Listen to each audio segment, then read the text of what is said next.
આપણે ચર્ચા કરીશું હિન્દુ મુસ્લિમ સંસ્કૃતિના સમન્વયના પરિબળો. તો પ્રસ્તાવનામાં શું લખીશું?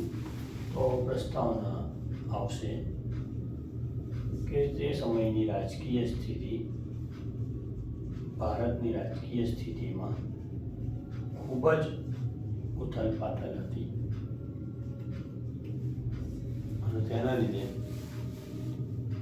વિદેશી આક્રમણો સતત વધતા હતા. વિદેશી આક્રમણોમાં મુસ્લિમ શાસકોએ પોતે આક્રમણ કરી ભારતને શું કર્યું? તો પોતાનું વતન બનાવ્યું, પોતે અહીંયા સ્થિર થયા તે લોકો. ત્યારબાદ ધીમે ધીમે ભારતીય સમાજની અંદર, ભારતીય પ્રદેશોની અંદર તેમણે વસવાટ શરૂ કર્યો. પણ આ જે પ્રશ્ન હતો આપણો હિન્દુ મુસ્લિમ સંસ્કૃતિના સમન્વયના પરિબળો, એ શોર્ટ નોટમાં પૂછાય અને તેના પરિબળોમાં મુખ્ય વાતો પરિબળો. તો મુખ્ય વાત હતી તો વહીવટી હોદ્દાઓ, સરકારનું કામકાજ. તો વહીવટી હોદ્દાઓની અંદર હિન્દુ અને મુસ્લિમ બંને સમાજના બંને ધર્મના લોકો તમને સ્થાન જોવા મળે. થઈશું તો મુસ્લિમ જે લોકો હતા, મુસ્લિમ ઉમરાઓ હતા, એ ઊંચા પદ ઉપર હતા અને સાથે સાથે નીચે નાના નાના પદ ઉપર, બીજા ઘણા પદ ઉપર બીજા હિન્દુઓને પણ નિમવાની ધીમે ધીમે શરૂઆત કરી. આખા આવડા મોટા ભારતની વહીવટી વ્યવસ્થાને જાળવવા માટે ઘણા બધા વહીવટી હોદ્દાઓની અંદર હિન્દુઓ અને મુસ્લિમો સાથે કામ કરતા થઈ ગયા. સાથે કામ કરવાથી એકબીજાના સંપર્કમાં આવ્યા અને એકબીજાના જીવનને લોકો નજીકથી જોઈ શક્યા અને વહીવટી હોદ્દાઓના લીધે બંનેનો સમન્વય થયેલો જોવા મળે. ત્યારબાદ શું?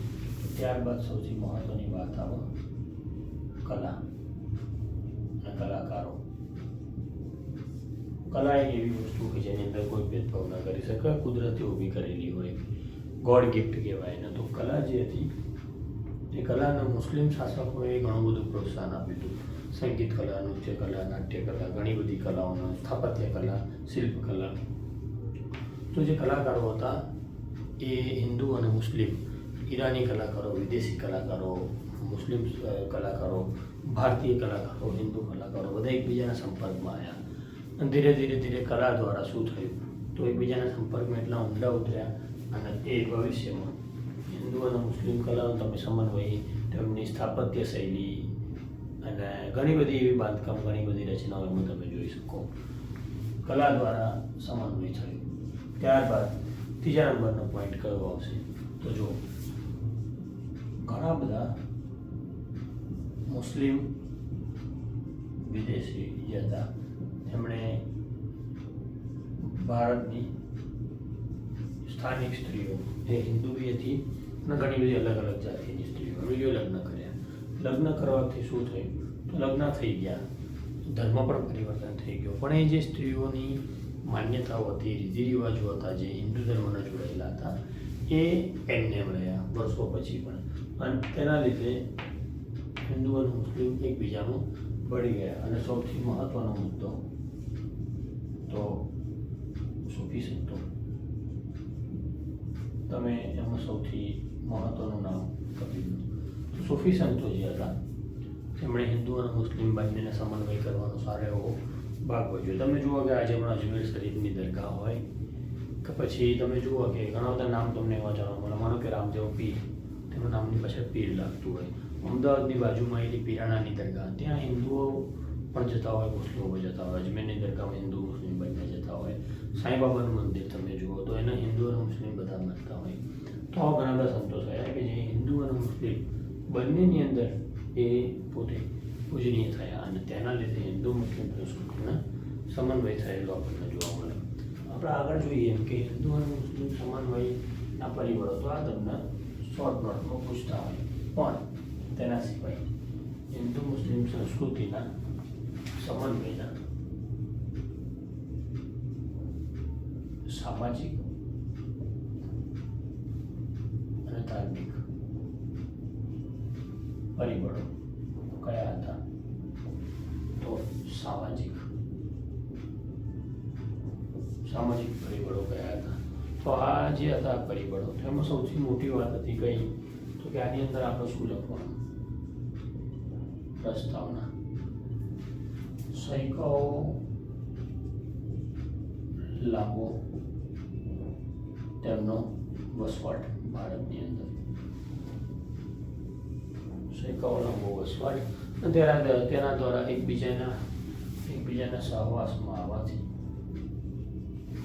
હિન્દુ અને મુસ્લિમ સમાજ એકબીજામાં ભળી ગયા.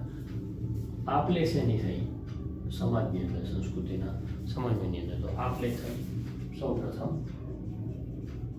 જે હિન્દુ સમાજની વસોટીઓ કારણ એક પણ વ્યક્તિ જે ઊંચી કાસ્ટનો હોય એ જ્યારે બીજા કોઈ વ્યક્તિને મળતો હોય ત્યારે તમે કેવા, તમે કઈ નાતના, તમારો અટક શું, તમારું આખું નામ શું, આ ના પૂછી લે તો લગભગ બપોર સુધી એના પેટમાં દુખાય. આપણે વર્ષોથી આ વાત જાણીએ છીએ. અને એ જે વાત હતી એ આમ જોવા જઈએ તો ભારતીય સમાજની અને હિન્દુ ધર્મની સૌથી કડવી વાત અને આપણે અપનાવી પડે. તો એ જ્ઞાતિ પ્રથાના પ્રભાવમાં એ જ્ઞાતિ પ્રથા ક્યાંક ને ક્યાંક મુસ્લિમોની અંદર પણ એની શરૂઆત થઈ. ત્યાં પણ ભેદભાવ શરૂ થયા. તો આપલે થયું. ત્યારબાદ શું થયું? તો જુઓ, લગ્ન વ્યવસ્થા જે હતી, તો હિન્દુ અને મુસ્લિમ લગ્ન વ્યવસ્થા આમ અલગ હતી, પણ લગ્નના પહેરવેશ જે હતા, લગ્નની જે વાતો હતી, લગ્નના રીતિ રિવાજો ક્યાંક ને ક્યાંક એકબીજા ઉપર તેની અસર જોવા મળી તમને. ત્યારબાદ રોજિંદા જીવનનું, માનો કે હિન્દુ સમાજની અંદર મુંડન કરવાની વિધિ હતી, નામકરણ વિધિ હતી, બાળકનું લગ્ન થાય એ વખતની વિધિ, મતલબ સંસ્કારો, 16 સંસ્કારો હતા.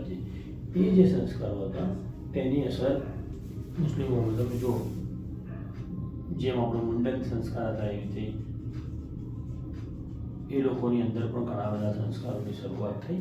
અને એ હિન્દુ સમાજની અને હિન્દુ ધર્મની એમની દેન હતી.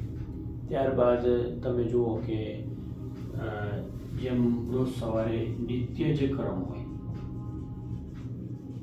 રોજ સવારે ઉઠવું, વહેલા ઉઠીને નાહી ધોઈને ભગવાનની પૂજા કરવી, આવા ઘણા બધા નિત્ય કર્મ હતા, નિત્ય ક્રિયાઓ હતી, જે અંદર બંને સમાજે, હિન્દુ અને મુસ્લિમ સમાજે બંને એકબીજાને તેની આપલે જોવા મળી. પણ અહીંયા હિન્દુ ધર્મનો પ્રભાવ વધારે હતો અને મુસ્લિમ ધર્મ અહીંયા અપનાવી.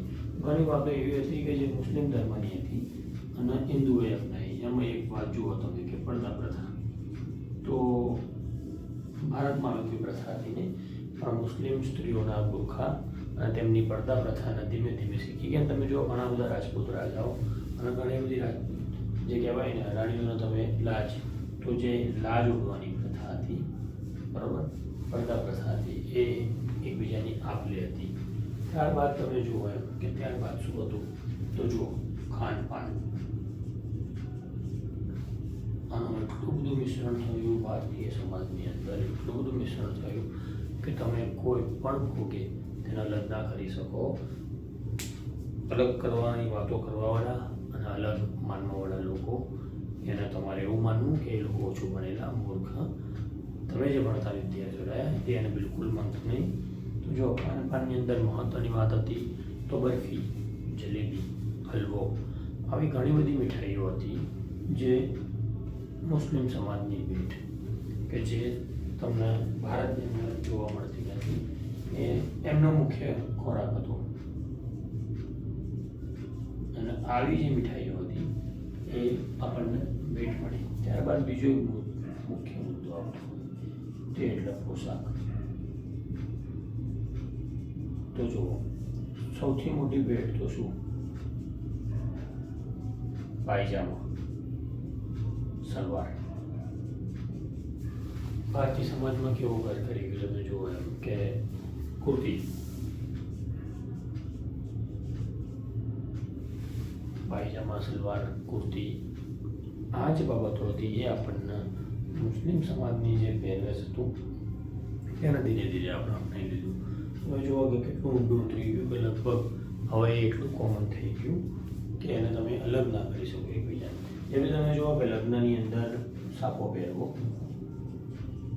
પછી સહેરો બાંધવો, આ જે વાતો હતી આ પણ તમને મુસ્લિમ સમાજની ભેટ કરી હતી, તો હિન્દુ સમાજની સિંદૂર પૂરવાની પદ્ધતિ એની ભેટ મુસ્લિમ સમાજને મળી. બરાબર. તો તમે જુઓ કે મુદ્દા કઈ રીતે સમન્વય થયો. તો જ્ઞાતિ પ્રથાની આપલે થઈ, લગ્નની અંદર હિન્દુ મુસ્લિમ લગ્નો થવા માંડ્યા, સંસ્કારો એકબીજાના જોઈને લોકો શીખ્યા, પડદા પ્રથાની આપલે થઈ કે ભાઈ અમુક પહેલાં હવે રીતિ રિવાજો, ત્યારબાદ ખાનપાન, પોશાક, એના સિવાય અન્ય કેવી તો જો પત્તાની રમત,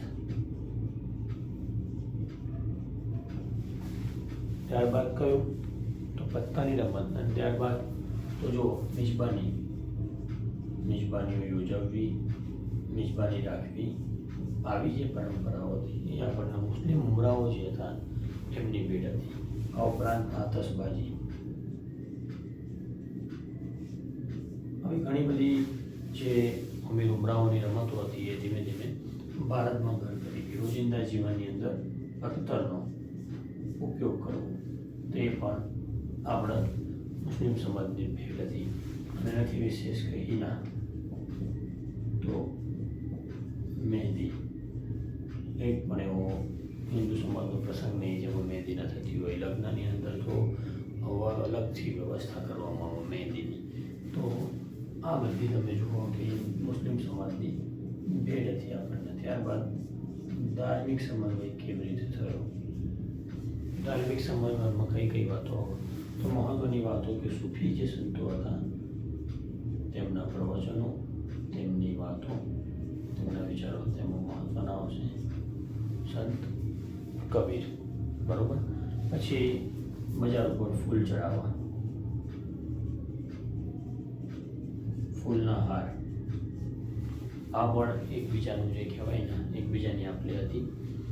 અને તમે જુઓ કે છત્રપતિ શિવાજી મહારાજે પણ કે જજ્જા વેરો બંધ કરવા માટે, ધાર્મિક વેરો બંધ કરવા માટે એ સમયે ઔરંગઝેબને એમણે અપીલ કરી હતી અને એ વેરાને બંધ કરવાની વાત બી કરી. તો આવી ઘણી બધી વાતો હતી જેના દ્વારા તમે જુઓ કે શિવાજીના સમયમાં પણ એમના ઘણા મિત્ર હતા જે મુસ્લિમ હતા, અને એવા ઘણા બધા ઔરંગઝેબના મિત્રો હતા જે હિન્દુ હતા અને પોતાના ઔરંગઝેબ તરફથી લડ્યા હતા. આવા ઘણા બધા રાજાઓ પણ હતા કે જેમના સેનાપતિઓ મુસ્લિમ અને રાજા હિન્દુ, કાં તો રાજા મુસ્લિમ અને સેનાપતિ હિન્દુ. આવા ઘણા બધા તમને ઉદાહરણો ઇતિહાસની અંદર જોવા મળે. તો હિન્દુ મુસ્લિમ સંસ્કૃતિના સમન્વયના પરિબળો, સામાજિક ધાર્મિક પરિબળો તમને પૂછો તો સામાજિક ધાર્મિક પરિબળો તમે લખી શકો. અને એકલા પરિબળો પૂછો તો મેં તમને પહેલાં વાત કરી એમ તો વહીવટી હોદ્દાઓના લીધે, લગ્નોના લીધે, કલાના લીધે, આ બધી વાતોના લીધે હિન્દુ અને મુસ્લિમ સમાજ એકબીજાના સંપર્કમાં આવ્યો. ખાનપાન રહે અને તેની સાથે સાથે તહેવારો ઉજવવા મળે. એ લોકો એકબીજાના તહેવારો ઉજવવા, ઘણા બધા એવા તહેવારો જો કોમન નીકળે. માનો કે રક્ષાબંધનનો તહેવાર તો આજે હિન્દુ પણ ઉજવવા, મુસ્લિમ પણ ઉજવવા. તમે મહારાષ્ટ્રની અંદર જાઓ તો ત્યાં મુસ્લિમ લોકો ગણેશ ઉત્સવ પણ ઉજવતા હોય. અમદાવાદની અંદર આવો તો ઘણા બધા હિન્દુઓ એ ઈદ પણ ઉજવતા હોય, બકરી ઈદ, રમઝાન ઈદ. તો આવી ઘણી બધી સામાજિક આપલે થઈ. અને અંતે હિન્દુ મુસ્લિમ સંસ્કૃતિના સમન્વય જે છે એમાં તમે એવું લખી શકો એમ કે દુનિયાના બધા જ ધર્મો એ એક વૃક્ષ જે રહ્યું એની અલગ અલગ શાખાઓ કહી શકાય. મૂળ તો છેલ્લે બધાનું એક જ છે. તો હિન્દુ મુસ્લિમ સંસ્કૃતિના સમન્વયના પરિબળોમાં આપણે આટલી વાતો લખીશું.